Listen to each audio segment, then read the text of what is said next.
Hi dear friends, welcome to Chalkboard Stories. അപ്പോൾ നമ്മുടെ ഇന്നത്തെ ടോപ്പിക്ക് ഇന്ത്യൻ ഹിസ്റ്ററി ആണ്. കേരള ഹിസ്റ്ററിയുടെ ഡിഗ്രി പ്രിലിംസിന്റെ എല്ലാ ക്വസ്റ്റ്യൻ പേപ്പറും നമ്മൾ വർക്കൗട്ട് ചെയ്തതാണ്. എപ്പോഴും ഞാൻ പറയുന്നുണ്ട് 13 പരീക്ഷകളാണ് നടത്തിയിരിക്കുന്നത്. ആ 13 പരീക്ഷകളുടെയും കേരള ഹിസ്റ്ററി നമ്മൾ എന്ത് ചെയ്തു കംപ്ലീറ്റ് ചെയ്തിട്ടുണ്ട്. അതേപോലെ തന്നെ ആർട്സ് ആൻഡ് കൾച്ചർ നമ്മൾ എന്താണ് കംപ്ലീറ്റ് ചെയ്തിട്ടുണ്ട്. അതേപോലെ MEM നമ്മൾ ഇങ്ങനെ ചെയ്തുകൊണ്ടിരിക്കുന്നു. ഏകദേശം 74ഓളം ക്ലാസ്സുകൾ 74ഓളം ക്വസ്റ്റ്യൻ പേപ്പേഴ്സ് നമ്മൾ എന്ത് ചെയ്തിട്ടുണ്ട് ഡെയിലി ബൂസ്റ്റർ എന്നൊരു പ്ലേലിസ്റ്റിൽ വർക്ക്ഔട്ട് ചെയ്തിട്ടുണ്ട്.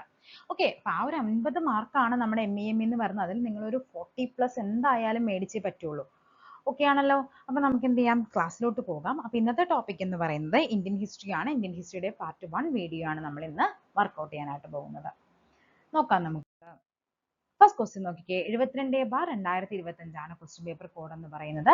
മൻസബ്ദാരി സിസ്റ്റം നടപ്പിലാക്കിയത് ആരെന്നാണ് ചോദിച്ചിരിക്കുന്നത്. ആരാണ് മൻസബ്ദാരി സിസ്റ്റം നടപ്പിലാക്കിയത്? അത് അക്ബർ ആണ് മൻസബ്ദാരി സിസ്റ്റം നടപ്പിലാക്കുന്നത്. അപ്പോൾ ഇത് നമ്മുടെ 7ാം ക്ലാസ്സിൽ നമ്മൾ ഓൾറെഡി ചെയ്തിട്ടുണ്ട്. നിങ്ങൾ SCERT-യുടെ ആ ഒരു ലിസ്റ്റ് എടുത്ത് നോക്കിക്കഴിഞ്ഞാൽ SCERT-യിൽ നമ്മുടെ 7ാം ക്ലാസ്സിലെ സോഷ്യൽ സയൻസിന്റെ ഫസ്റ്റ് ചാപ്റ്ററിൽ തന്നെ ഫസ്റ്റ് 2 ചാപ്റ്റേഴ്സ് നിങ്ങൾ നന്നായിട്ട് നോക്കണം. കുറച്ച് കാര്യങ്ങൾ ഞാൻ ആഡ് ചെയ്തിട്ടുണ്ട്. അപ്പോൾ ഈ ഒരു ഫസ്റ്റ് ചാപ്റ്റർ നമ്മൾ ഓൾറെഡി ചെയ്തതാണ്. ഞാൻ ജസ്റ്റ് പിൻ ചെയ്തിട്ടിരിക്കാൻ, താല്പര്യമുള്ളവർ ഒന്ന് കണ്ടു നോക്കുക. കാര്യം ഡിഗ്രിക്ക് മധ്യകാല ഇന്ത്യ എന്ന് പറയുന്ന ഒരു ഏരിയയിൽ നിന്ന് ക്വസ്റ്റ്യൻസ് ചോദിക്കാറുണ്ട്. ഇനിയും വരുന്നുണ്ട്. നമുക്ക് കുറച്ച് ക്വസ്റ്റ്യൻസ് കാണുമ്പോൾ നിങ്ങൾക്ക് അത് മനസ്സിലാകും. നോക്കാം നമുക്ക്. എന്താണ് മൻസബ്ദാരി സിസ്റ്റം നമുക്ക് ആദ്യം ഒന്ന് നോക്കാം. ഇത് നമ്മുടെ ടെക്സ്റ്റ് ബുക്കിലെ സെയിം കട്ടിങ്സ് ആണ് തന്നിരിക്കുന്നത്. മുഗൾ കാലഘട്ടത്തിൽ രാജ്യം വിപുലമാക്കുന്നതിനും വിസ്തൃതമാക്കപ്പെട്ട രാജ്യം നിലനിർത്തുന്നതിനും ശക്തമായ സൈന്യം ആവശ്യമായിരുന്നു. ഇതിനു വേണ്ടി അക്ബർ നടപ്പിലാക്കിയ സൈനിക സമ്പ്രദായത്തെ അറിയപ്പെട്ടിരുന്ന പേരാണ് എന്ത്? മാൻസബ്ദാരി എന്ന് പറയുന്നത്. എന്താണ്? അക്ബർ നടപ്പിലാക്കിയ സൈനിക സമ്പ്രദായം. അപ്പൊ ഇവിടെ ചോദിച്ചിരിക്കുന്ന ക്വസ്റ്റ്യൻ എന്താണ്? ആരാണ് നടപ്പിലാക്കിയത്? ആരാണ്? അക്ബർ ആണ്. ഈ സമ്പ്രദായം അനുസരിച്ച് ഓരോ ഉദ്യോഗസ്ഥന്റെയും കീഴിൽ എന്താണ്? ഓരോ സൈനിക വ്യൂഹം ഉണ്ടാകും. ഓരോ ഉദ്യോഗസ്ഥനും നിലനിർത്തേണ്ട കുതിരപ്പടയാളികളുടെ എണ്ണത്തെയാണ് എന്തെന്നറിയപ്പെടുന്നത്? മാൻസബ് എന്ന പദവി സൂചിപ്പിക്കുന്നത്. നിലനിർത്തേണ്ട സൈനികരുടെ എണ്ണത്തിനനുസരിച്ചായിരുന്നു മൻസബ്ദാരുടെ പദവി നിശ്ചയിക്കുന്നത്. സർക്കാർ ഖജനാവിൽ നിന്ന് നേരിട്ട് പണം നൽകി സൈന്യത്തെ നിലനിർത്തുന്നതിന് പകരമാണ് ഈ സമ്പ്രദായം നടപ്പിലാക്കുന്നത്. മൻസബ്ദാർമാർക്ക് അവരുടെ പദവിക്കനുസരിച്ച് ഭൂമി പതിച്ചു നൽകിയിരുന്നു. പ്രസ്തുത ഭൂമിയിൽ നിന്നുള്ള നികുതി പിരിച്ചെടുത്തിട്ടാണ് മാൻസബ്ദാർമാർ എന്ത് ചെയ്തിരുന്നത്? തന്റെ സൈന്യത്തെ നിലനിർത്തിയിരുന്നത്. ഭരണം ശക്തമായി മുന്നോട്ട് കൊണ്ടുപോകാൻ പ്രമുഖരുടെയും സൈനികരുടെയും പിന്തുണ ആവശ്യമായിരുന്നു. ഈ ലക്ഷ്യം കൈവരിക്കുന്നതിനാണ് ഈ ഒരു മൻസബ്ദാരി സിസ്റ്റം കൊണ്ടുവന്നത്. അപ്പൊ മൻസബ്ദാരി സിസ്റ്റം ആരുടേതാണ്? അക്ബറിന്റേതാണ്. മുഗൾ കാലഘട്ടത്തിൽ അക്ബർ ആയിരുന്നു ഈ ഒരു സിസ്റ്റം കൊണ്ടുവന്നത്. ഓക്കെ, നെക്സ്റ്റ് നമുക്ക് നോക്കിയാലോ. കണ്ടോ, മുഗൾ രാജ്യം ഇങ്ങനെയാണ് ട്ടോ തിരിച്ചിരുന്നത്. ഗ്രാമമുണ്ട്, പർഖാനകള്, സർക്കാർ, സുബ. ഈ ഒരു ജസ്റ്റ് ഒന്ന് ഓർത്തിരിക്കണേ. ഇനി നോക്കിക്കേ, അബുൽ ഫസൽ ആരായിരുന്നു ആ സമയത്തെ? കണ്ട, മുഗൾ ഭരണകാലത്തെ മുഖ്യ ചരിത്രകാരനായിരുന്നു അബുൽ ഫസൽ. ഇദ്ദേഹത്തിന്റെ ഈ പുസ്തകമാണ് അബുൽ ഫസൽ എന്ന് പറയുന്ന അക്ബറിന്റെ ഉപദേശകനായിരുന്നു. ഐനി അക്ബരി, ഇത് ചോദിച്ചിട്ടുണ്ട്. ഐനി അക്ബരി അല്ലെ, ഈ അക്ബർ നാമം മിക്കപ്പോഴും ചോദിക്കുന്നതാണ്. അക്ബർ നാമ, ഐനി അക്ബരി എന്നീ ഗ്രന്ഥങ്ങളുടെ കർത്താവാണ് ആര്? അബുൽ ഫസൽ എന്ന് പറയുന്നത്. ഇനി അതേ സമയം തന്നെ നമ്മൾ പറയുന്നുണ്ട് ആ ഒരു ചാപ്റ്ററിൽ എന്താണ് മുഗൾ സാമ്രാജ്യവും വിജയനഗരവും ഒക്കെ നമ്മൾ പഠിക്കുന്നുണ്ട്. അപ്പൊ ഈ മൻസബ്ദാർമാരെ മുഗൾ സാമ്രാജ്യത്തിൽ വരുന്നെങ്കിൽ ആ ഒരു കാറ്റഗറിയിൽ നമ്മുടെ വിജയനഗരത്തിൽ വരുന്നവരായിരുന്നു എന്ത്? അമരനായകന്മാർ എന്നറിയപ്പെടുന്നത്. അപ്പൊ ഒന്ന് പഠിക്കണം. അമരനായക സിസ്റ്റം എവിടെയാണ്? വിജയനഗര സാമ്രാജ്യവുമായി ബന്ധപ്പെട്ടതാണ്. വിജയനഗരത്തിലെ ഭരണ സംവിധാനത്തിൽ പ്രധാന പങ്ക് വഹിച്ചവരായിരുന്നു നായകന്മാരും അമരനായകന്മാരും. സൈനിക മേധാവികളാണ് അമരനായകന്മാർ എന്ന പേരിൽ അറിയപ്പെടുന്നത്. രാജാക്കന്മാർ ഇവർക്കായി ഭൂപ്രദേശങ്ങൾ അനുവദിച്ച് നൽകിയിരുന്നു. ഈ പ്രദേശങ്ങളെയാണ് അമര എന്ന പേരിൽ അറിയപ്പെടുന്നത്. അമരത്തിന്റെ ഭരണം നിർവഹിച്ചിരുന്നത് അമരനായകന്മാരായിരുന്നു. മറ്റിടത്ത് എന്താ പറഞ്ഞ മൻസബ്മാർ അല്ലെ, അവരെന്ത് ചെയ്യുന്നുണ്ട്? ആ ഒരു ഏരിയയിൽ നിന്ന് നികുതി പിരിച്ചെടുത്തിട്ട് അവരവരുടെ കുതിരപ്പടയാളികളെയൊക്കെ നോക്കുന്നുണ്ട്. ഈ പ്രദേശത്തുള്ള നികുതി പിരിക്കുന്നതിനുള്ള അവകാശം അമരനായകന്മാർക്കായിരുന്നു. അമരനായകന്മാർ രാജാവിന് നിശ്ചിത തുക നൽകിയിരുന്നു. ഇവർ നിശ്ചിത എണ്ണം കാലാളുകൾ, കുതിരകൾ, ആനകൾ എന്നിവ നിലനിർത്തുന്നു. ഈ വ്യവസ്ഥയാണ് അമരനായക സംവിധാനം. അപ്പൊ ഒന്ന് പഠിച്ചു വെച്ചോ. അമരനായക സിസ്റ്റം നടപ്പിലാക്കിയത് എവിടെയാണെന്ന് ചോദിച്ചാൽ എവിടെയാണത്? വിജയനഗരത്തിലാണ്. വിജയനഗര സാമ്രാജ്യത്തിലാണ്. ഒന്ന് പഠിച്ചു വെക്കുന്നേ. ഓക്കെ, നെക്സ്റ്റ് നോക്കാം.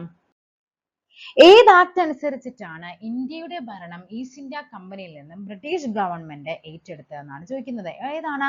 ഗവൺമെന്റ് ഓഫ് ഇന്ത്യ ആക്ട് 1858 അല്ലെ. 1857 വിപ്ലവത്തിന് ശേഷമാണ് ബ്രിട്ടീഷ് രാജ്ഞി ഒരു വിളംബരം പുറപ്പെടുവിക്കുകയും ഇന്ത്യയുടെ ഭരണം ബ്രിട്ടീഷിന്റെ കീഴിലായി വരികയും ചെയ്യുന്നത്. അതിന് ഏതാണ്? ഗവൺമെന്റ് ഓഫ് ഇന്ത്യ ആക്ട് 1858 ആണ്. ഓക്കെ, ആ ഒരു നിയമത്തിലോടുകൂടിയാണ് ബ്രിട്ടീഷ് ഇന്ത്യയുടെ ഭരണം മുഴുവൻ ആർക്കാവുന്നത്, ബ്രിട്ടീഷ് രാജ്ഞിയിലേക്ക് മാറുന്നത്. ഓക്കെ, ഇതാണ് ഈസ്റ്റ് ഇന്ത്യ കമ്പനിയുടെ ഭരണം അവസാനിപ്പിക്കാൻ കാരണമായ നിയമം എന്നൊക്കെ പറഞ്ഞ് ചോദിക്കാറുണ്ട്. അത് ഏതാണ്? ഈ പറയുന്ന ഗവൺമെന്റ് ഓഫ് ഇന്ത്യ ആക്ട് ആണ്.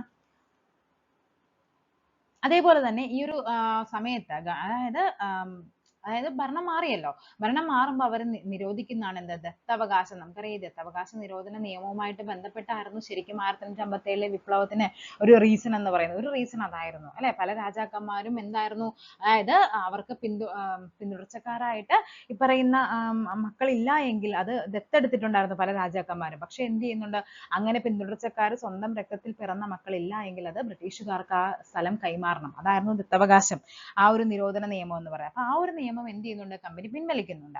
ഓക്കെ, അതേപോലെ ഇന്ത്യൻ ജനങ്ങളുടെ മാഗ്ന കാർട്ട എന്നൊക്കെ അറിയപ്പെടുന്നത് ഈ പറയുന്ന 1858 ഈ ഗവൺമെന്റ് ഓഫ് ഇന്ത്യ ആക്ട് ആണ്. റെഗുലേറ്റിംഗ് ആക്ടിന്റെ വർഷം ഏതാണ്? 1773 ആണ് റെഗുലേറ്റിംഗ് ആക്ട് എന്ന് പറയുന്നത്. അതായത് ആ സമയത്ത് എന്തായിരുന്നു, അവിടെ ഇംഗ്ലീഷ് ഈസ്റ്റ് ഇന്ത്യ കമ്പനിയുടെ പ്രവർത്തനം മെച്ചപ്പെടുത്താനും അങ്ങനെയൊക്കെയുള്ള ഒരു നിയമത്തിന് വേണ്ടിയിട്ടാണ് റെഗുലേറ്റിംഗ് ആക്ട് വരുന്നത്. ഓക്കെ, ഈ ഒരു നിയമമാണ് ഇന്ത്യയിൽ കേന്ദ്രീകൃത ഭരണത്തിന് അടിത്തറയിട്ട നിയമമാണ് എന്ത് പറയുന്നത്, ഈ പറയുന്ന റെഗുലേറ്റിംഗ് ആക്ട് എന്ന് പറയുന്നത്.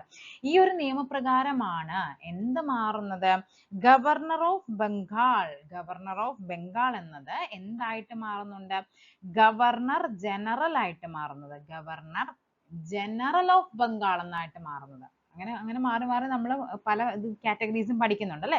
അപ്പൊ ഇത് പഠിച്ചു വെച്ചോ, റെഗുലേറ്റിംഗ് ആക്ട് പ്രകാരമാണ് ഗവർണർ ഓഫ് ബംഗാൾ എന്ന പദവി എന്തായിട്ട് മാറുന്നത്, ഗവർണർ ജനറൽ ഓഫ് ബംഗാൾ ആയിട്ട് മാറുന്നത്. അങ്ങനെ ആദ്യത്തെ ഗവർണർ ജനറൽ ആരായിരുന്നു, വാറൻ ഹേസ്റ്റിംഗ്. അപ്പൊ അങ്ങനെ തന്നെ ചോദിച്ചിട്ടുണ്ട്, ആദ്യത്തെ ഗവർണർ ജനറൽ ആരാണ്, വാറൻ ഹേസ്റ്റിംഗ് ആണ്. ഓക്കെ, ഈ ഒരു നിയമപ്രകാരമാണ്, ഇമ്പോർട്ടന്റ് ആയ ഒരു ഫാക്ട് ആണ്, ഈ ഒരു നിയമപ്രകാരമാണ് ഇന്ത്യയിൽ എന്ത് വരുന്നത്, സുപ്രീം കോർട്ട് സ്ഥാപിതമാകാൻ കാരണമായ നിയമം ഏതെന്ന് ചോദിച്ചാൽ ഏതാണ്, 73 റെഗുലേറ്റിംഗ് ആക്ട് ആണ്. ഓക്കെ, പിറ്റ് ഇന്ത്യ നിയമം എന്ന് പറയുമ്പോൾ ഏത് വർഷമാണ്, അത് 1784 ആണ് കേട്ടോ. അതായത് എന്താണ്, ഈ 73 കഴിഞ്ഞപ്പോഴേക്കും റെഗുലേറ്റിംഗ് ആക്ട് കഴിഞ്ഞപ്പോഴേക്കും, അപ്പൊ നമുക്കറിയാം റെഗുലേറ്റിംഗ് ആക്ട് എന്ന് പറയുന്നത് എന്തിനു വേണ്ടിയിട്ടായിരുന്നു, ഈസ്റ്റ് ഇന്ത്യ കമ്പനിയുടെ ഭരണമൊക്കെ മെച്ചപ്പെടുത്താനായിരുന്നു. അപ്പൊ അതിൽ കുറെ പോരായ്മകൾ വന്നു. ആ പോരായ്മകൾ എല്ലാത്തിനെയും മറികടക്കാൻ വേണ്ടിയിട്ട് 84 വന്ന നിയമമാണ് എന്ത്, പിറ്റ്സ് ഇന്ത്യ നിയമം എന്ന് പറയുന്നത്. ഓക്കെ, അതിന്റെ മറ്റൊരു പേരുണ്ട്, എന്താണ്, ഈസ്റ്റ് ഇന്ത്യ കമ്പനി നിയമം. ഓക്കെ, ഈസ്റ്റ് ഇന്ത്യ കമ്പനി നിയമം. ആരാണ് ആ സമയത്തെ പ്രധാനമന്ത്രി എന്ന് പറയുന്നത്, വില്യം പിറ്റ് ആണ്. പിറ്റ്സ് ഇന്ത്യ നിയമം വില്യം പിറ്റ് ആയിരുന്നു. ഈ പിറ്റ് ഇന്ത്യ നിയമം പാസ്സാക്കുന്ന സമയത്തെ ഗവർണർ ജനറൽ ആരായിരുന്നു, ഈ പറയുന്ന വാറൻ ഹേസ്റ്റിംഗ് ആണ്. നമ്മൾ പറഞ്ഞു ആദ്യത്തെ, അതായത് 73 റെഗുലേറ്റിംഗ് ആക്ട് വന്നപ്പോൾ തന്നെ ഗവർണർ ജനറൽ ഓഫ് ബംഗാൾ എന്നൊരു പദവിയായിട്ട് മാറി. അങ്ങനെ ആദ്യത്തെ ഗവർണർ ജനറൽ ആരാണ്, വാറൻ ഹേസ്റ്റിംഗ് ആണ്. പിന്നെ അധികം വർഷമൊന്നും ഇല്ല അല്ലെ, 11 വർഷത്തിന് ശേഷമാണ് പിറ്റ്സ് ഇന്ത്യ നിയമം വരുന്നത്. ആ സമയത്തും ആര് തന്നെയായിരുന്നു ഗവർണർ ജനറൽ എന്ന് പറയുന്നത്, നമ്മുടെ വാറൻ ഹേസ്റ്റിംഗ് തന്നെയായിരുന്നു. ഓക്കെ ആണല്ലോ. നെക്സ്റ്റ് നോക്കാം, താഴെ പറയുന്ന സംഭവങ്ങൾ അവയുടെ കാലക്രമം അനുസരിച്ച് ക്രമീകരിക്കാനാണ് പറഞ്ഞിരിക്കുന്നത്. റൗലറ്റ് ആക്ടിന്റെ വർഷം ഏതാണ്, റൗലറ്റ് ആക്ട് 1919 ആണ്. ബംഗാൾ വിഭജനം നടന്ന വർഷം ഏതാണ്, 1905 ആണ്. ഗാന്ധി ഇർവിൻ പാക്ട് എന്നാണ്, 1931 നെഹ്റു റിപ്പോർട്ട് എന്നാണ്, 1928 അപ്പൊ ആദ്യം നടന്നത് ഏതാണ്, കാലക്രമം അനുസരിച്ച് ഏതാണ് ആദ്യം വരേണ്ടത്, ബംഗാൾ വിഭജനമാണ്. സോ 3 ആദ്യം വരേണ്ടത് അല്ലെ. അപ്പൊ ഇതാണ് ആൻസർ 3, പിന്നെ വരേണ്ടത് 1 അല്ലെ, പിന്നെ ഏതാണ് വരേണ്ടത് 4, പിന്നെ വരേണ്ടത് 2. ഇതാണ് നമ്മുടെ ഓർഡർ എന്ന് പറയുന്നത്. ഓക്കെ, അപ്പൊ എന്താണ് ആദ്യത്തെ നമുക്ക് പഠിക്കേണ്ടത്, ബംഗാൾ വിഭജനമാണല്ലോ. എന്നാണ് ബംഗാൾ വിഭജനം നിലവിൽ വന്നത്, ബംഗാൾ വിഭജനം എന്നാണ് 1905 ഒക്ടോബർ 16 ബംഗാൾ വിഭജനം. ബംഗാളിനെ വിഭജിക്കുന്ന അല്ലെ, ഭിന്നിപ്പിച്ച് ഭരിക്കുക എന്ന ബ്രിട്ടീഷ് നയത്തിന്റെ ഒരു ഭാഗമായിട്ടാണ് ബംഗാളിനെ വിഭജിക്കുന്നത്. അങ്ങനെയാണ് ദേശീയ വിലാപ ദിനമായിട്ട് ഒക്ടോബർ 16 നമ്മൾ ആചരിച്ചത്. ഓക്കെ, ഇനി പഠിക്കുന്നുണ്ട്, ബംഗാൾ വിഭജനം നിലവിൽ വരുമ്പോൾ ആരായിരുന്നു വൈസ്രോയി എന്ന് പറയുന്നത്, മിന്റോ പ്രഭുവാണ്. മിന്റോ സെക്കൻഡ് ആണ് വിഭജനം നിലവിൽ വരുമ്പോൾ. ഓക്കെ, ഇനി എന്താണ്, അപ്പൊ വിഭജനം നിലവിൽ വരുമ്പോൾ ആരാണ്, നമ്മുടെ മിന്റോ സെക്കൻഡ് ആയിരുന്നു. ഇനി അടുത്ത ഏതാണ് നമുക്ക് പഠിക്കാനുള്ള, റൗലറ്റ് ആക്ട്. എന്താണ് റൗലറ്റ് ആക്ട് എന്ന് പറയുന്നത് അല്ലെ, ആ സമയത്ത് അല്ലെ കരിനിയമം എന്നൊക്കെ പറയുന്നത് ഏതിനെയാണ്, റൗലറ്റ് ആക്ട് ആണ്. റൗലറ്റ് ആക്ട് അതായത് എന്തായിരുന്നു, അല്ലെ, വിചാരണ കൂടാതെ അറസ്റ്റ് ചെയ്യാനായിട്ട് പറ്റുമായിരുന്നു. അതിനെയാണ് നമ്മൾ റൗലറ്റ് ആക്ട് എന്ന് പറയുന്നത്. ഈ റൗലറ്റ് ആക്ട് ആണ് ആരാണ് കരിനിയമം എന്നറിയപ്പെടുന്നത്, കരിനിയമം എന്ന് പറഞ്ഞത്? റൗലറ്റ് ആക്ടിനെ കരിനിയമം എന്ന് പറഞ്ഞത് നമ്മുടെ ഗാന്ധിജിയാണ്, ഗാന്ധിജി. ഓക്കെ.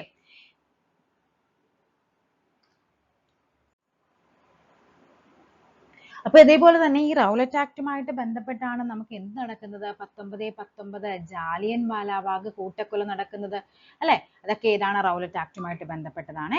ഇനി ഇതേപോലെ തന്നെ നമ്മൾ പഠിക്കുന്ന മറ്റൊരു മലയാളിയുടെ പേരുണ്ടല്ലോ, സി ശങ്കരൻ. എന്താണ് സി ശങ്കരന്റെ? ചേറ്റൂർ ശങ്കരൻ നായർ നമ്മൾ പഠിക്കുന്നുണ്ട്, അല്ലെ?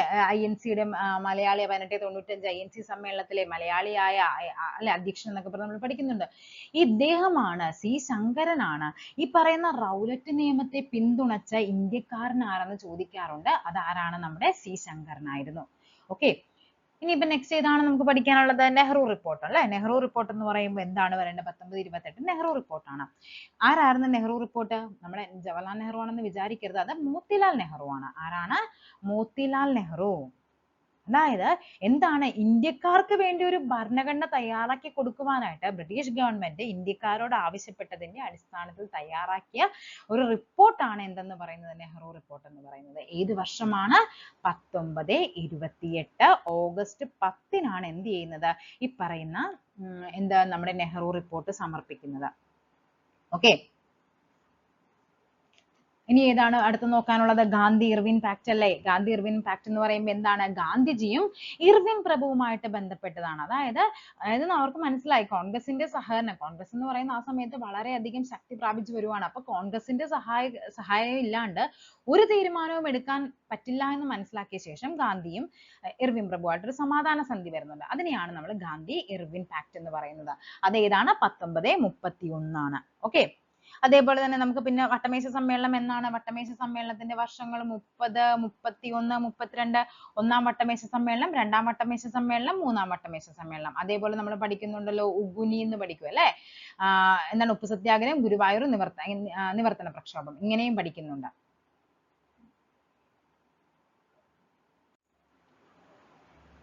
ഓക്കെ. അപ്പൊ ആ ഒരു ക്വസ്റ്റ്യൻ കഴിഞ്ഞു. അപ്പൊ വർഷങ്ങളൊക്കെ നിങ്ങൾ ഒന്ന് നോക്കി വെക്കുക. അതേപോലെ തന്നെ ചൗരി ചൗര 22 നെഹ്റു റിപ്പോർട്ട് 28 ബർദോളി സത്യാഗ്രഹം എന്നാണ്? 1928 അങ്ങനെ കുറച്ചധികം വർഷങ്ങളുണ്ട് നമുക്ക് പഠിക്കാൻ. എല്ലാം കണക്ട് ചെയ്ത് പഠിച്ചു വെക്കണേ. നെക്സ്റ്റ് നോക്കാം. 20 പരിപാടി കൊണ്ടുവന്നത് ആര്? ആരാണ് 20 പരിപാടി കൊണ്ടുവന്നത്? അത് ഇന്ദിരാഗാന്ധിയാണ്. ഓക്കെ. ഏത് വർഷമാണ്? 1975-ലാണ് ഇന്ദിരാഗാന്ധി ഈ പറയുന്ന 20 പരിപാടികൾ കൊണ്ടുവരുന്നത്. ഓക്കെ. അത് ഏത് പഞ്ചവത്സര പദ്ധതി കാലത്താണെന്ന് ചോദിക്കാറുണ്ട്. 5th, അല്ലെ? 5-ാം പഞ്ചവത്സര പദ്ധതി കാലത്ത് ഇന്ദിരാഗാന്ധി കൊണ്ടുവന്നതാണ് ഈ പറയുന്ന 20 പരിപാടി. പറയാറുണ്ട് എന്താണ്, കാലാവധി പൂർത്തിയാക്കാത്ത ഏക പഞ്ചവത്സര പദ്ധതി ചോദിച്ചു കഴിഞ്ഞാലും അതും ഏതാണ്? 5-ാം പഞ്ചവത്സര പദ്ധതിയാണ്. അതേപോലെ പഠിക്കാനുണ്ട് ഗരീബി ഹഠാവോ എന്ന മുദ്രാവാക്യം ഉയർത്തിയത് ആരാണ്? ഗരീബി ഹഠാവോ, അതും നമ്മുടെ ഇന്ദിരാഗാന്ധി ആയിരുന്നു. ഓക്കെ. നെക്സ്റ്റ് നോക്കാം. മുഗൾ വാസ്തുവിദ്യയെക്കുറിച്ചുള്ള താഴെ പറയുന്ന പ്രസ്താവനകളിൽ ഏതാണ് ശരി? ശരിയാണ് നമുക്ക് വേണ്ടത്. ആദ്യം തന്നെ നോക്കി വെച്ചു, ഇതൊന്നും ശരിയല്ല. അപ്പൊ നമുക്ക് എന്താണ് കറക്റ്റ് എന്ന് പഠിക്കാം. അല്ലാതെ ഇത് വായിക്കുമ്പോൾ നമ്മുടെ മനസ്സിലേക്ക് തെറ്റേ ആദ്യം വരുള്ളൂ. അപ്പൊ എന്താണ് ഇവിടെ തന്നിരിക്കുന്നതിൽ ഒന്നും ശരിയല്ല. അപ്പൊ നമുക്ക് പഠിക്കാം. ഫത്തേപൂർ സിക്രിയിൽ കോട്ട സമുച്ചയം സ്ഥാപിച്ചത് ഷാജഹാനാണ്. അപ്പൊ ആരാണ് ഫത്തേപൂർ സിക്രിയിലും കോട്ട സ്ഥാപിക്കുന്നത്? ഫത്തേപൂർ സിക്രി നമ്മുടെ അക്ബറിന്റെ കാലഘട്ടത്താണ്. ഓക്കെ. അപ്പൊ എവിടെയാണ് അക്ബറിന്റെ പ്രധാന നിർമ്മിതികളിൽ ഒന്നാണ് എന്തെന്ന് പറയുന്നത്? അക്ബറിന്റെ നിർമ്മിതികളിൽ ഒന്നാണ്. ഫസ്റ്റ് വൺ തന്നെ നമുക്ക് പറയാം, ഫത്തേപൂർ സിക്രി എന്ന് പറയുന്നത്. ഫത്തേപൂർ സിക്രി. ഓക്കെ. ഈ ഫത്തേപൂർ സിക്രിയുടെ കവാടമാണ് എന്തെന്ന് പറയുന്നത്? ഫത്തേപൂർ സിക്രിയുടെ കവാടമാണ് ബുലന്ദ് ദർവാസ. ഓക്കെ. ഇന്ത്യയിലെ ഏറ്റവും വലിയ പ്രവേശന കവാടം എന്നറിയപ്പെടുന്നതും ഏതാണ്? ഈ പറയുന്ന ബുലന്ദ് ദർവാസയാണ്. ഗുജറാത്ത് വിജയത്തിന്റെ പ്രതീകമായിട്ട് അക്ബർ പണി കഴിപ്പിക്കുന്ന മന്ദിരമാണ് ഈ പറയുന്ന ബുലന്ദ് ദർവാസ. ഓക്കെ ആണല്ലോ. എന്താണ് ഫത്തേപൂർ സിക്രി എന്ന് പറയുന്നത്? നമ്മുടെ അക്ബറിന്റെ ഗുരുവായ ആരാണ്? സലീം ചിസ്തി. അക്ബറിന്റെ ഗുരു ആരായിരുന്നു? സലീം ചിസ്തി. അദ്ദേഹത്തിന്റെ ശവകുടീരം സ്ഥിതി ചെയ്യുന്നത് എവിടെയെന്ന് ചോദിക്കാറുണ്ട്. അതെവിടെയാണ്? ഫത്തേപൂർ സിക്രിയിലാണ്. ലണ്ടനേക്കാൾ മനോഹരമായ നഗരമെന്ന് യൂറോപ്യന്മാർ വിശേഷിപ്പിച്ചതാണ് ഇത് ഫത്തേപൂർ സിക്രി എന്ന് പറയുന്നത്. ഓക്കെ, ഡൽഹിയിലെ മോത്തി മസ്ജിദ് നിർമ്മിച്ചത് ജഹാംഗീർ അല്ല. ആരാണ് ഡൽഹിയിലെ മോത്തി മസ്ജിദ്? അതാണ് ഔറംഗസേബ്. ഔറംഗസേബ് ആണ് എന്ത്? ഡൽഹിയിലെ മോത്തി മസ്ജിദ് അഥവാ റെഡ് ഫോർട്ട് കോംപ്ലക്സിലെ പേൾ മോസ്ക്. അങ്ങനെ കൂടി പഠിച്ചു വെക്കണേ, പേൾ മോസ്ക്. ഈ മോത്തി മസ്ജിദിന്റെ മറ്റൊരു പേരാണ് പേൾ മോസ്ക്. ഓക്കെ, അത് ആരാണ് നിർമ്മിച്ചത്? ഔറംഗസേബാണ്. അപ്പൊ ഈ ഇത് നമ്മുടെ സെക്കൻഡ് ചാപ്റ്ററിൽ, അതായത് 7ാം ക്ലാസ്സിലെ SCERTയിലെ സെക്കൻഡ് ചാപ്റ്ററിൽ ഇങ്ങനത്തെ ഇതുമായിട്ട് ബന്ധപ്പെട്ട കുറെ കലയും ആ സമയത്തെ സാംസ്കാരികമായ ചരിത്രങ്ങളൊക്കെ നമ്മൾ അവിടെ പറയുന്നുണ്ട്. ഓക്കെ, നെക്സ്റ്റ് നോക്കാം. താഴെ പറയുന്നവയിൽ ഏതാണ് 47ലെ ഇന്ത്യൻ സ്വാതന്ത്ര്യ നിയമത്തിന്റെ ഭാഗമല്ലാത്തത്? അല്ലാത്തതാണ് വേണ്ടത്. അപ്പൊ പഠിച്ചു വെച്ചു. 1947 ഇന്ത്യൻ സ്വാതന്ത്ര്യ നിയമത്തിന്റെ ഭാഗമായതാണ്. മൗണ്ട് ബാറ്റൻ പദ്ധതിയുടെ അടിസ്ഥാനത്തിലാണ് 1947 ഇന്ത്യൻ സ്വാതന്ത്ര്യ നിയമം പാസാക്കിയത്. ശരിയാണ്. 47 ഓഗസ്റ്റ് 15 മുതൽ ഇന്ത്യയെ സ്വതന്ത്രവും പരമാധികാരവുമായ ഒരു രാജ്യമായി പ്രഖ്യാപിച്ച നിയമമാണിത്. ബ്രിട്ടീഷ് രാജാവ് നിയമിക്കേണ്ട ഗവർണർ ജനറലിന്റെ ഓഫീസ് ഈ നിയമം സ്ഥാപിച്ചു. ഇന്ത്യൻ നാട്ടുരാജ്യങ്ങൾക്ക് ഇന്ത്യൻ ഡൊമിനിയനിൽ ചേരണമെന്ന് ഈ നിയമം നിർബന്ധിച്ചു. അങ്ങനെയല്ല പറയുന്നത്. എവിടെയാണ്? എവിടെ വേണമെങ്കിലും ചേരാമെന്നാണ് പറയുന്നത്. ഉണ്ടാ അവർക്ക് എന്താണ്? ഇന്ത്യയിലോ പാകിസ്ഥാനിലോ ചേരണമെന്നാ പറയുന്നത്. ഇന്ത്യയിൽ തന്നെയല്ല, ഇന്ത്യയിലോ പാകിസ്ഥാനിലോ ചേരാന്നുള്ളത്. അപ്പൊ ഇവിടെ ഏതാണ് നമുക്ക് വേണ്ടത്? ഭാഗമല്ലാത്തതല്ലേ. സോ 4ആണ് ആൻസർ ആയിട്ട് വരേണ്ടത്. അപ്പൊ എന്താണ് മൗണ്ട് ബാറ്റൻ പദ്ധതി എന്ന് പറയുന്നത്? കണ്ട, നമ്മുടെ 1947 നമുക്കറിയാം സ്വാതന്ത്ര്യം കിട്ടിയത് ഓഗസ്റ്റ് 15 47 മാർച്ച് 22 നമ്മുടെ ഈ പറയുന്ന മൗണ്ട് ബാറ്റൻ പ്രഭു ഇവിടെ വരുവാണ്, നമ്മുടെ ഇന്ത്യയിലേക്ക് എത്തുവാണ്. എന്നിട്ട് അദ്ദേഹം എന്ത് ചെയ്യാണ്? ഇന്ത്യക്ക് സ്വാതന്ത്ര്യം കൊടുക്കാനൊക്കെ തീരുമാനിച്ച ബ്രിട്ടീഷുകാര്. അപ്പൊ അതിനു വേണ്ടി എന്ത് ചെയ്യണം? ഒരു വ്യക്തമായ ഒരു പ്ലാനിങ്ങും പദ്ധതിയൊക്കെ വേണം. അതിനു വേണ്ടിയിട്ട് ഇന്ത്യയുടെ സ്വാതന്ത്ര്യം എങ്ങനെയായിരിക്കണം, വിഭജനം എങ്ങനെയായിരിക്കണം എന്നൊക്കെ പറഞ്ഞ് അദ്ദേഹം തയ്യാറാക്കിയ പദ്ധതിയാണ് എന്ത്? മൗണ്ട് ബാറ്റൻ പദ്ധതി. അതിന്റെ മറ്റൊരു പേരാണ് ജൂൺ 3 പദ്ധതി. ഓക്കെ, അങ്ങനെയും ചോദിക്കേ. ജൂൺ 3 പദ്ധതി, അതേപോലെ തന്നെ ഡിക്കി ബേർഡ് പദ്ധതി എന്നൊക്കെ അറിയപ്പെടുന്ന ഈ പറയുന്ന മൗണ്ട് ബാറ്റൻ പദ്ധതിയാണ്. ഓക്കെ ആണല്ലോ. നെക്സ്റ്റ് നോക്കാം. നിസ്സഹകരണ പ്രസ്ഥാനത്തെ കുറിച്ചുള്ള താഴെ പറയുന്ന പ്രസ്താവനകൾ ഏതാണ് ശരിയെന്നാണ് ചോദിച്ചിരിക്കുന്നത്. നിസ്സഹകരണ പ്രസ്ഥാനം ഗാന്ധിജിയുടേതാണ് അല്ലെ. 1920 ഗാന്ധിജി നിസ്സഹകരണ പ്രസ്ഥാനം ആരംഭിക്കുന്നു. നിസ്സഹകരണ പ്രസ്ഥാനത്തിന്റെ വർഷം നമ്മൾ പഠിക്കുന്നത് 1920, 22 ശരിയാണ്. അതായത് നമ്മുടെ ഗാന്ധിജിയുടെ നേതൃത്വത്തിൽ ഇന്ത്യയിൽ നടന്ന ആദ്യത്തെ ബഹുജന പ്രക്ഷോഭം ചോദിച്ചാൽ അത് ഏതാണ്? നിസ്സഹകരണമാണ് അല്ലെ. എല്ലാത്തിൽ നിന്നും അല്ലെ സഹകരിക്കില്ല, അതാണ് സംഭവം. കോടതികൾ എന്ത് ചെയ്യുന്നുണ്ട്? വിദ്യാഭ്യാസ സ്ഥാപനങ്ങൾ, ബ്രിട്ടീഷ് ഉൽപ്പന്നങ്ങൾ എല്ലാം എന്ത് ചെയ്യാണ്? ബഹിഷ്കരിക്കുകയാണ്. നികുതി അടക്കാതിരിക്കും. അതേപോലെ തന്നെ ബ്രിട്ടീഷ് ഗവൺമെന്റ് നൽകിയ ബഹുമതികൾ, അതേപോലെ കീർത്തിമുദ്രകൾ, സ്ഥാനങ്ങൾ എല്ലാം ഉപേക്ഷിക്കും. ഇത് ഒന്നിനോടും സഹകരിക്കുന്നില്ല. അതിനെയാണ് നിസ്സഹകരണം എന്നതുകൊണ്ട് ഉദ്ദേശിക്കുന്നത്. ഹിന്ദുക്കൾക്കിടയിലെ തൊട്ടുകൂടായ്മ നീക്കം ചെയ്യലും ഹിന്ദു മുസ്ലിം ഐക്യം പ്രോത്സാഹിപ്പിക്കലും എന്താണ്? ഈ പറയുന്ന പരിപാടികളുടെ ഭാഗമായിട്ടുണ്ടായിരുന്നു. അപ്പൊ അതൊക്കെ ശരിയാണ്. ഇനി ഏതാണ്? ചൗരി ചൗര സംഭവം നിസ്സഹകരണ പ്രസ്ഥാനം നിർത്തിവെക്കുന്നതിന് കാരണമായി. ഇതും ശരിയാണ്. 1, 2, 4 ഓപ്ഷൻ എ ആണ് ആൻസർ ആയിട്ട് വരേണ്ടത്. ഏത് വിധേനയും സ്വയംഭരണം നേടിയെടുക്കുക എന്നതായിരുന്നു. ഇതല്ല ട്ടാ, ഇതില്ല. അവിടെ സ്വരാജ് എന്ന് പറയുന്നത് നിസ്സഹകരണത്തിന്റെ ലക്ഷ്യം എന്ന് പറയുന്നത് സ്വരാജ് നേടുക, ഒരു സ്വാതന്ത്ര്യം നേടുക എന്നുള്ളത്. അല്ലാണ്ട് ഈ ഒരു മീനിങ് അല്ല ട്ടാ വരുന്നത്. ഇനിയിപ്പോ ഒന്ന് പഠിച്ചു വെച്ചോ. എന്താണ് ചൗരി ചൗര സംഭവം അല്ലെ. ആ ഒരു ഏത് വർഷമാണ്? 1922 ഫെബ്രുവരി 1 തീയതി ആ ഒരു പോലീസ് സ്റ്റേഷൻ ജനങ്ങൾ ആക്രമിക്കുകയും അവിടെ വെച്ച് എന്താണ് 22ഓളം പട്ടാളക്കാരാണ് അവിടെ എന്താണ് ജനങ്ങൾ തീ വെക്കുന്നുണ്ട് അത് മരിച്ചു പോകുന്നത്. അതിൻ്റെ ഉള്ളിൽ തീപ്പെട്ട്. അങ്ങനെയാണ് ഗാന്ധിജി പറയുന്നത്. അതിൻ്റെ ഒരു ഐഡിയ മനസ്സിലായിട്ടില്ല എന്നൊക്കെ പറഞ്ഞ് ഗാന്ധിജി അങ്ങ് നിർത്തിവെക്കും 22. അങ്ങനെയാണ് 23 സ്വരാജ് പാർട്ടിയൊക്കെ രൂപം കൊള്ളാൻ CR ദാസ് ഒക്കെ അതിനെ എതിർത്തിട്ട് അവർ സ്വരാജ് പാർട്ടിയൊക്കെ രൂപം കൊള്ളുന്നതിന് ഒരു റീസൺ എന്ന് പറയുന്നത് ഗാന്ധിജി നിസ്സഹകരണ പ്രസ്ഥാനം നിർത്തിവെക്കുന്നതിനുള്ള ഭാഗമായിട്ടായിരുന്നു. ഓക്കെ ആണല്ലോ. അപ്പൊ ഏതാണ് നമ്മുടെ ആൻസർ ആയിട്ട് വരേണ്ടത്? ഓപ്ഷൻ എ 1, 2, 4 എന്നിവയാണ്. നെക്സ്റ്റ് നോക്കാം. താഴെ പറയുന്നവയിൽ ഏതാണ് 1857 കലാപത്തിന്റെ ഫലമായിട്ടുണ്ടായിരുന്നത്? ഓക്കെ, എന്താണ് 1857? ഒന്നാം സ്വാതന്ത്ര്യ സമരം അല്ലെ. British parliament better government of India act പാസാക്കി. ഈസ്റ്റ് ഇന്ത്യ കമ്പനിയുടെ ഭരണം അവസാനിച്ചു. ഇന്ത്യ ബ്രിട്ടീഷ് രാജ്ഞി ഏറ്റെടുത്തു. ഇത് നമുക്ക് അറിയാവുന്ന ഒരു കാര്യമാണ്. സ്റ്റേറ്റ്മെന്റ് ശരിയാണ്. ഇനി നമുക്ക് നോക്കാം. ഇന്ത്യയുടെ സെക്രട്ടറി ഓഫ് സ്റ്റേറ്റ് എന്ന ഓഫീസ് സൃഷ്ടിക്കപ്പെട്ടു. ഓക്കെ, അതും എന്താണ് ഇവിടെ ശരിയാണ്. സാമുദായിക പ്രാധാന്യവും ഡയാർക്കിയും നിലവിൽ വന്നു. ഇതാണ് ഇവിടെ തെറ്റെന്ന് പറയുന്നത്. സോ ആൻസർ വരേണ്ടത് ഇതാണ്. 1 ശരിയാണ്, 1, 2, 3 ആണ് ശരി എന്ന് പറയുന്നത്. ഓപ്ഷൻ സി ആണ്. 1857 വിപ്ലവം അല്ലെങ്കിൽ ഇന്ത്യയുടെ സ്വാതന്ത്ര്യ സമരം എന്നൊക്കെ നമ്മൾ പറയും അല്ലേ?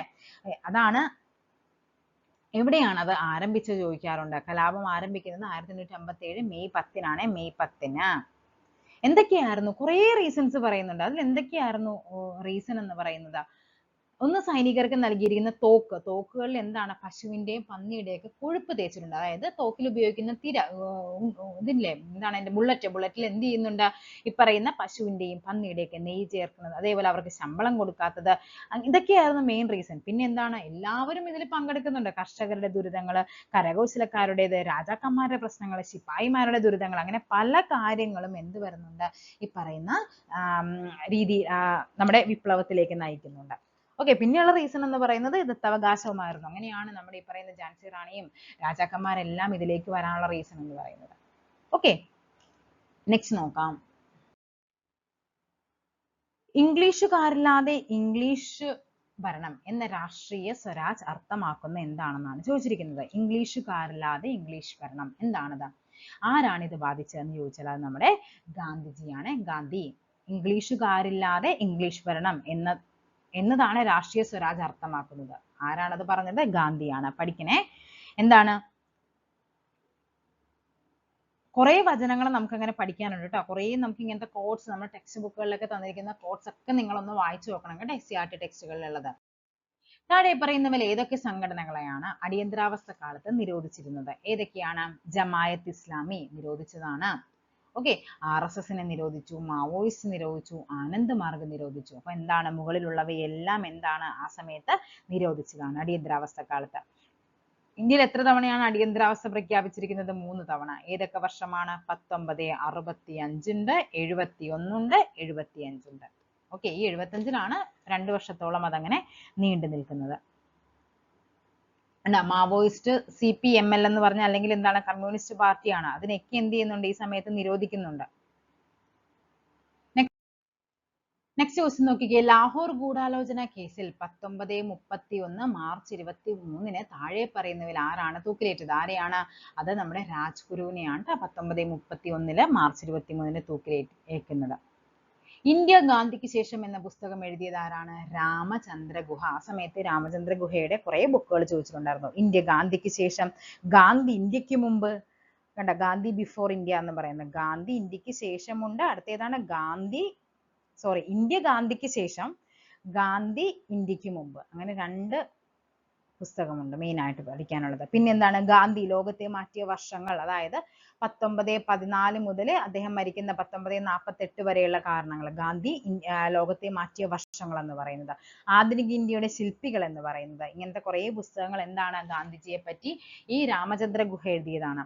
ഓക്കെ, അപ്പൊ ഇത്രയുമാണ്. ഒരു 3-4ഓളം ക്വസ്റ്റ്യൻ പേപ്പർ ആയിട്ടുണ്ട്. ബാക്കിയുള്ള ക്വസ്റ്റ്യൻ പേപ്പേഴ്സ് നമുക്ക് അടുത്ത ക്ലാസ്സിൽ ചെയ്യാം. അപ്പൊ നമുക്ക് എന്ത് ചെയ്യാം? അടുത്ത ക്ലാസ്സിൽ വീണ്ടും കാണാം. Thank you.